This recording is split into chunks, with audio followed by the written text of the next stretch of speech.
Hello everyone, আশা করছি সকলে ভালো রয়েছেন। এই সময়ে আপনারা সবচাইতে বেশি যে প্রশ্নটা করে থাকেন 20 থেকে 25,000 টাকা বাজেটের মধ্যে সবচাইতে ভালো গেমিং ডিভাইস কোনটা হবে, পাওয়ারফুল ডিভাইস কোনটা হতে পারে, একই সাথে ভ্যালু ফর মানি কোনটা হতে পারে, আর সেই সাথে যদি ডিভাইসটা অফিসিয়াল পাওয়া যায় তাহলে তো আরও দারুণ কিছু। আপনারা অলরেডি জেনেছেন গত 22 তারিখে রিয়েলমি 6 অফিসিয়ালভাবে বাংলাদেশে লঞ্চ করা হয়েছে। তো এই স্মার্টফোনটা ওরকম একটা বাজেট সেগমেন্টেই এসেছে।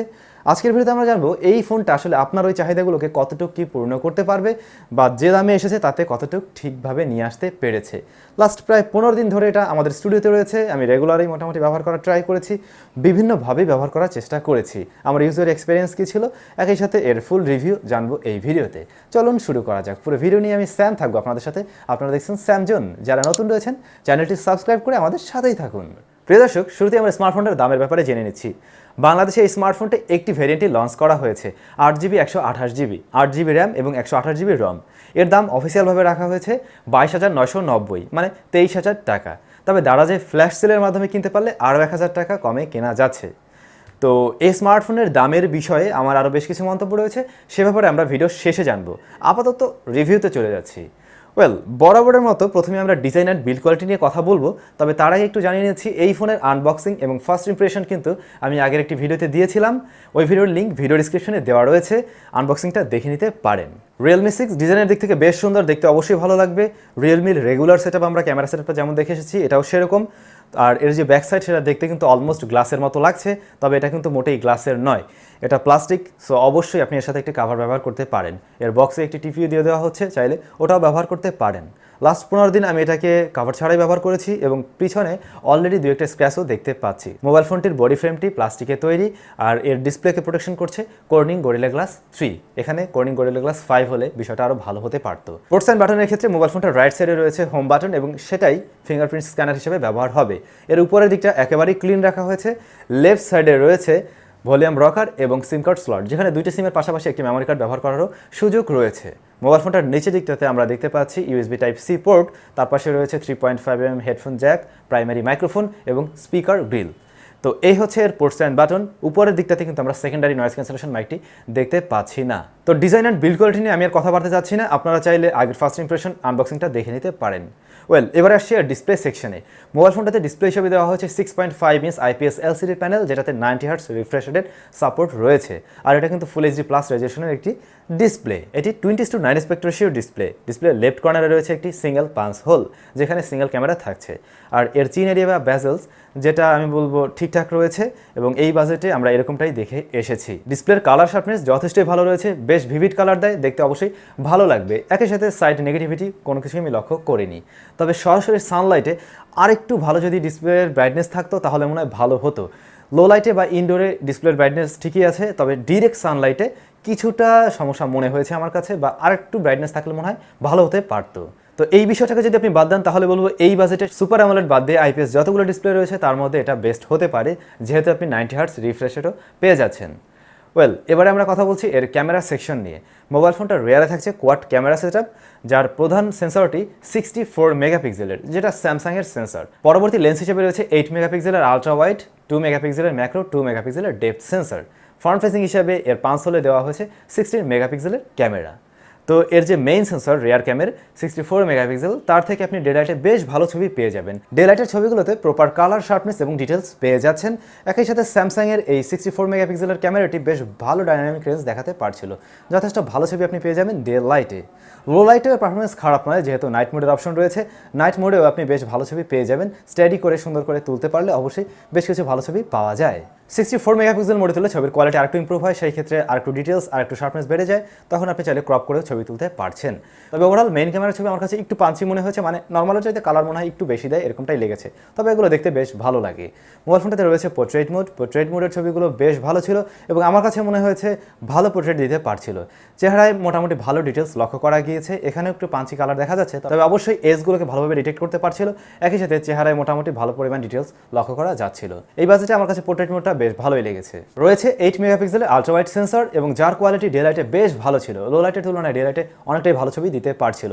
সেই সাথে এই 8 মেগাপিক্সেল আলট্রা ওয়াইড সেন্সরের ডাইনামিক রেঞ্জ কিন্তু যথেষ্ট ভালোই ছিল। আশা করছি এর আলট্রা ওয়াইড নিয়েও আপনারা সন্তুষ্ট থাকবেন।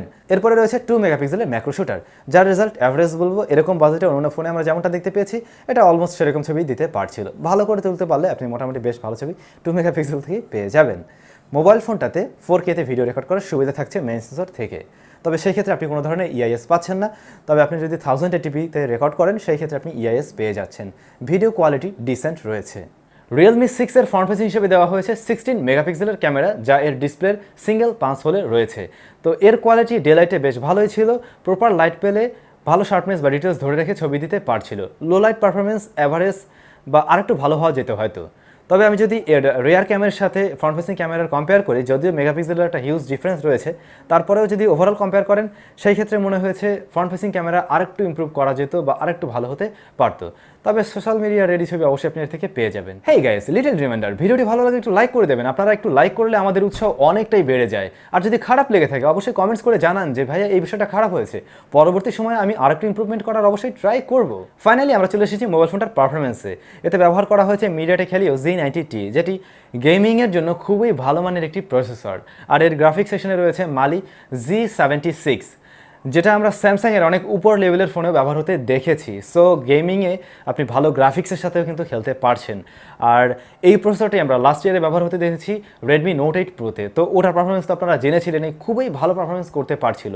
তবে হ্যাঁ, এই প্রসেসরটা কিছুটা হিটিং ইস্যু দেখিয়েছিল রেডমি নোট 8 প্রোতে। এই স্মার্টফোনেও একটা সার্টেন টাইমের পরে কিছুটা গরম হয়, লাইক আপনি 2-2.5 ঘন্টা বা 3 ঘন্টা যখন গেম একটানা খেলছেন তখন কিছুটা হিটিং ইস্যু লক্ষ্য করবেন। তাতে করে হয় কি কিছুটা ফ্রেম ড্রপ দেখা যায়, কিন্তু হাতে ওই ফিলটা মনে হয় না, যেহেতু এটা একটি plastic built mobile phone, rear প্যানেলটি প্লাস্টিক। সো আপনার কাছে মনে হবে না যে ফোনটা অতটা গরম হচ্ছে। আর লাস্ট যে আপডেট ছিল ওই আপডেটের পরে এই প্রবলেমটা অনেকটাই ফিক্স হয়ে গিয়েছে। সো হিটিং ইস্যু নিয়ে আশা করছি আপনাদের প্রবলেম হবে না। পাবজি সিউডি একেবারে হাই গ্রাফিক্স আপনি খেলতে পারছেন, খুবই স্মুথলি গেম প্লে পেয়ে যাবেন। একটা সময়ের পরে কিছুটা ফ্রেম ড্রপ হয়তো আপনার মাঝে মাঝে লক্ষণীয় হতে পারে, তবে এতে বড় কোনো ধরনের ইস্যু বা গেমিংয়ে আপনার ওইটা বড় কোনো ধরনের সমস্যা তৈরি করবে না। আমি বলবো এই বাজেটে যতগুলো গেমিং ফোন রয়েছে বা এই বাজেটের আশেপাশে যত গেমিং ফোনে দেখতে পান তাদের সবগুলো চাইতে বেটার পারফরমেন্স করতে পারছিল Z90T নিয়ে মনে হয় না নতুন করে আর অনেক কিছু বলার রয়েছে, অবশ্যই ভালো পারফরমেন্স পেয়ে যাবেন।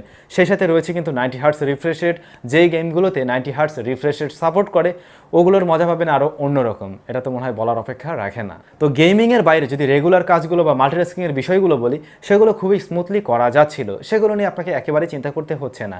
আর এটাতে আপনি পেয়ে যাচ্ছেন 8GB র্যাম, এই বিষয়টা আপনাকে মাথায় রাখতে হবে, যা কিনা LPDDR4X এর, এবং এর স্টোরেজ টাইপ হিসেবে রয়েছে UFS 2.1, যেটা আপনাকে আরেকটু বাড়তি মাত্রা যোগ করবে যে কোনো ট্রানজ্যাকশন করার ক্ষেত্রে। তো ওইভাবে যদি আমরা এখানে চিন্তা করি, Z90T পাচ্ছি, 8GB র্যাম পাচ্ছি, যা কিনা LPDDR4X এর এবং UFS 2.1 রয়েছে। এর সব কিছু মিলে মোটামুটি একটা ভালো সাপোর্ট আপনাকে অবশ্যই দিতে পারবে গেমিং এবং রেগুলার কাজের ক্ষেত্রে।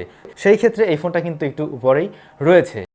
অপারেটিং সিস্টেম হিসেবে রয়েছে Android 10, রিয়েলমি ইউআই নিয়ে মনে হয় না নতুন করে আর কিছু বলার আছে, এ ব্যাপারে আপনারা অলরেডি জেনেছেন, কিছুটা স্টক অ্যান্ড্রয়েডের মতো। তো সেই ক্ষেত্রে অবশ্যই এটা ব্যবহার করে আপনাদের ভালো লাগবে। কিছু স্পেশাল ফিচার্স রয়েছে, আশা করছি সেগুলো দিয়ে মোটামুটি ভালোভাবেই ব্যবহার করতে পারবেন।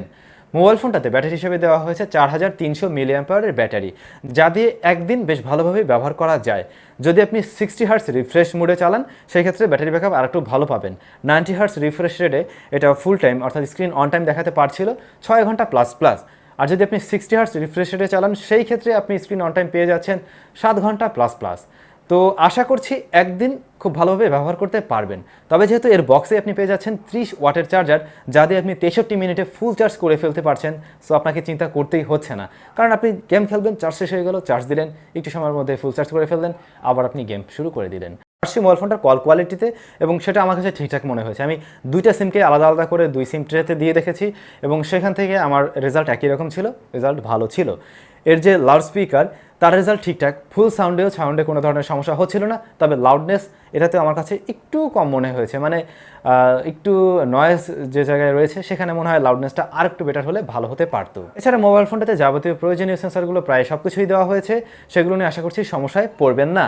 এর ফিঙ্গারপ্রিন্ট স্ক্যানারটি দেওয়া হয়েছে এর হোম বাটনে, যেটা খুবই দ্রুত খুবই ফাস্ট কাজ করে, জাস্ট টাচ করলেই হলো। এটা আপনারা নিশ্চয়ই ভিডিওতে দেখতে পাচ্ছেন, মানে ছুঁইলেই হয়েছে এরকম একটা অবস্থা।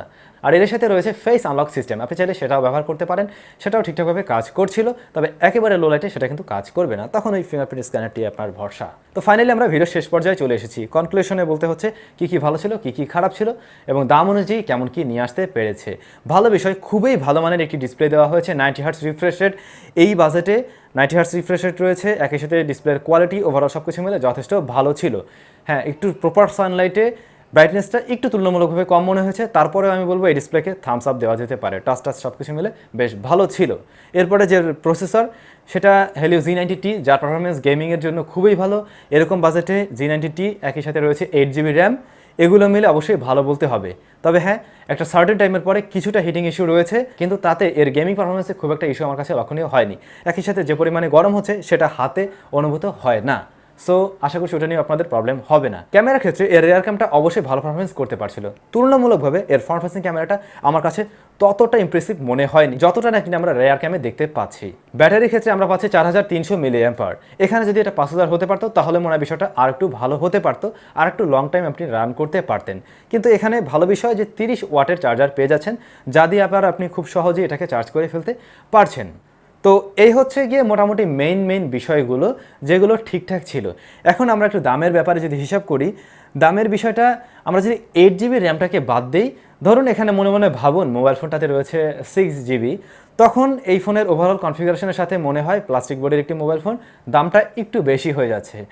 কিন্তু 8GB ভ্যারিয়েন্টের ফোন এরকম বাজেটে এই হিসাবে চিন্তা করে এই ফোনটা কিন্তু ঠিকঠাক বাজেটে এসেছে বলা যেতে পারে। অ্যাজ এ অফিসিয়াল ডিভাইস এরকম বাজেটে, এরকম পারফরমেন্স, এরকম ডিসপ্লে, 8GB র্যাম, সেই সব হিসাব করতে গেলে দামটা খুব বেশি আহামরি কিন্তু মনে হয় না।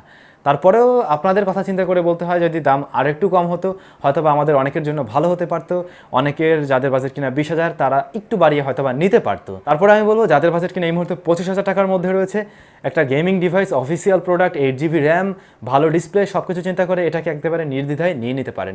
আর হ্যাঁ, আনঅফিসিয়াল মার্কেটের সাথে কম্পেয়ার করতে গেলে তাদের জন্য আমার এক বালতি সমবেদনা, কারণ তারা এর ছোট ভেরিয়েন্টগুলোই এর চাইতে বেশি দামে বিক্রি করছিল। সবাই অনেক বেশি ভালো থাকবেন, সুস্থ থাকবেন, দেখা হবে নেক্সট ভিডিওতে।